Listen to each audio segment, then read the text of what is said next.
if you can get in on a great opportunity that provides real value, but it isn't your idea, you should do it. That's Eric Paxton, founder of Resplain. So I'm Eric Paxton, founder of Resplain, a product I built mostly for myself, but thought it could help other people. So what Resplain does is it turns contracts into plain English, so you actually understand what you're signing. You upload a contract, and our AI, or as I like to call him, Max Contract, he breaks down the legalese, flags risks, gives you specific talking points for negotiation. And so I built it for consultants, freelancers, agencies, people who review contracts regularly, but don't really have access to counsel regularly. And so the goal is simple, just to make the contract actionable, automatically pull out deliverables, negotiation points, and risks for each party. So you're not just reading, you're kind of ready to act on it. Was there a particular instance that finally made you go, yeah, this is the thing I need to build right now? Or was it just kind of over time you became more and more motivated to build it? I've been in other larger companies over the last 5+ years, and throughout that, so I'm a director of engineering by day for a company called Verta Health, and then before that, I worked at a company called Hinge Health, and doing the same work. And I don't know if people know this, but people and companies deal with contracts all the time, whether it's a vendor, whether it's like contractors. And in these companies, there's typically a legal team that you go to. And I've spent hours just trying to get shit down and trying to understand basic conversations that I need to have with folks just to make sure we got the language right. And it takes so much time. And, on the flip side, I've worked in agencies and done freelancing consulting work myself, and kind of winging it and hoping like if all goes right, nobody ends up in court. And thus far, that hasn't happened, luckily. But, we do see it happen. It gets messy, and because handshakes they're great until something goes wrong. I used to work in marketing roles, and you generally work with so many contractors or event companies or whatever, and everything requires a contract. Everything has its own kind of special flavor of legalese. So, as I said, this makes a ton of sense to me. And drilling in a little deeper on that, because I saw you pitch at Pitch Black, and I know this is a question you got. Like, can you talk about more what this solution is designed to do? Because I love that you're like, this isn't replacing lawyers. This is just making people more informed about what they're talking about. Yeah, it was interesting because I got a question directly from a lawyer in the audience at Pitch Black. So obviously it was a contentious topic. I think it's smart to have legal folks on your team, but we know most folks don't.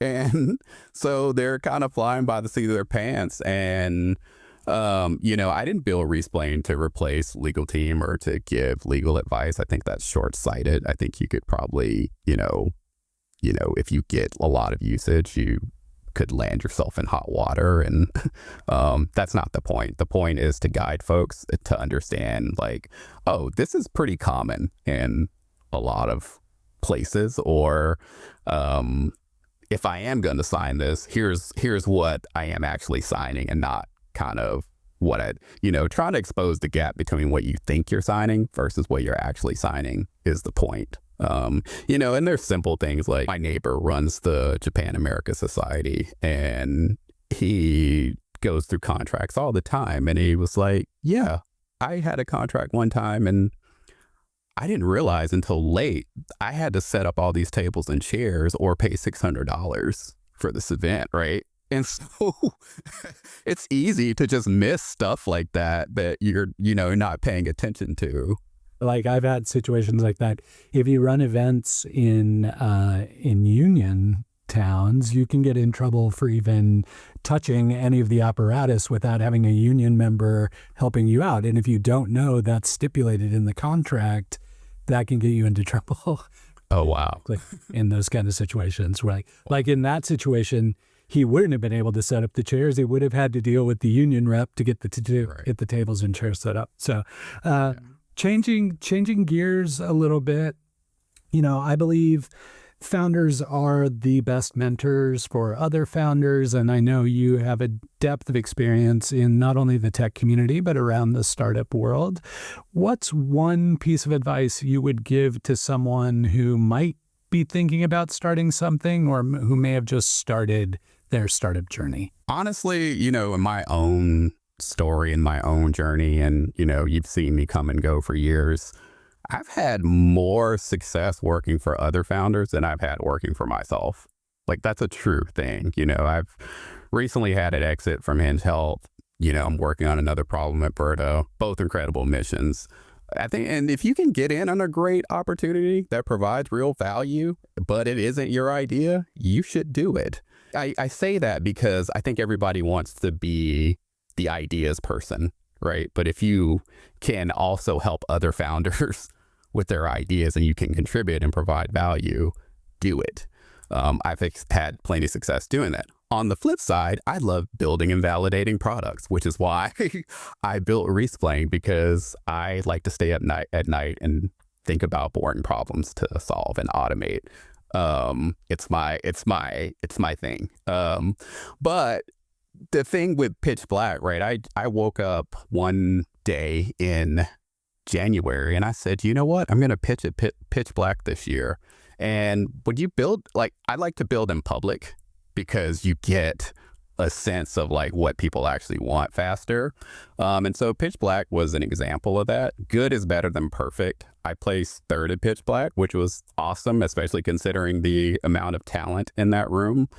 But the feedback I got from that one event was worth more than weeks of just building alone. And so, my advice is to stop polishing and start shipping. It's so important to get what you're building out in front of people as quickly as you possibly can. And I also love what you said about helping other founders. I tried to do a couple companies of my own, and it took me a long time to realize that I'm just not a founder. That's not what I enjoy doing. I'd much rather be tactical support for a visionary founder who's building something. So yeah, there are plenty of roles in the startup world that don't involve you being a founder or a co-founder, and those can sometimes be more rewarding for people to explore. So I love that advice. Somebody's got to be Pippin. Everybody can't be Jordan. Exactly. Yeah, and I'm probably more like Dennis Rodman. I'm just getting the rebounds. That's all I'm doing. I can't do anything else. As someone who works in an industry and now with a technology that is changing day by day, if not minute by minute, are there particular resources you look to help you remain resilient and informed as a founder? Is there a particular resource you would recommend for somebody else? Especially in terms of AI right now, which I use a lot to try to find the less shiny things about it to use, reading Anthropic's blog posts, reading the research posts. Some of it is really hard to grok, but you can use AI to translate it if you need some clarity on it. But they're really good, just kind of how they're thinking about AI, getting in front of those blog posts from the researchers is really interesting to me. Even more so than there's plenty of books, but they get dated really fast because the technology is moving so fast. What's his name? Lenny's podcast. I love just hearing from that. It's a lot of insight from founders, from folks there. So yeah, those are the tools I use to kind of, stay up to date on things. Do you have a favorite model right now? Is there one that you find yourself going back to more often these days? I go back to Claude, Opus, and Sonnet more regularly just because of the nature of what I do. I'm a software engineer by trade, and I don't get to write much code in my daytime anymore, but I'm able to move significantly faster. You know, it almost feels like a cheat code. I think I spend probably a couple $100 a month on like just a handful of AI tools. And, you know, I tend to go back to Claude because number one, it's good at writing. It's probably leaps and bounds beyond the others in terms of like consistent coding.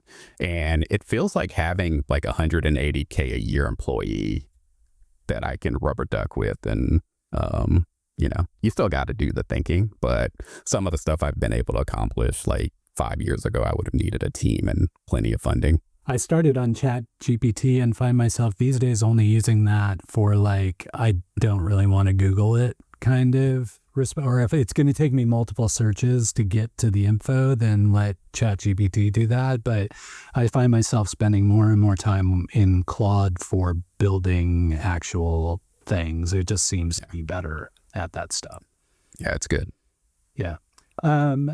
Finally, you've been super helpful with all these insights in this conversation. How can we be most helpful to you? You know, I'm constantly building things and trying them out, you know, with Resplain, you know, specifically agency owners or other businesses. Yes, I've put this out as sort of a SaaS product and I've got some folks using it. I haven't found product market fit. Like people don't say that out loud of like, it's ugly right now.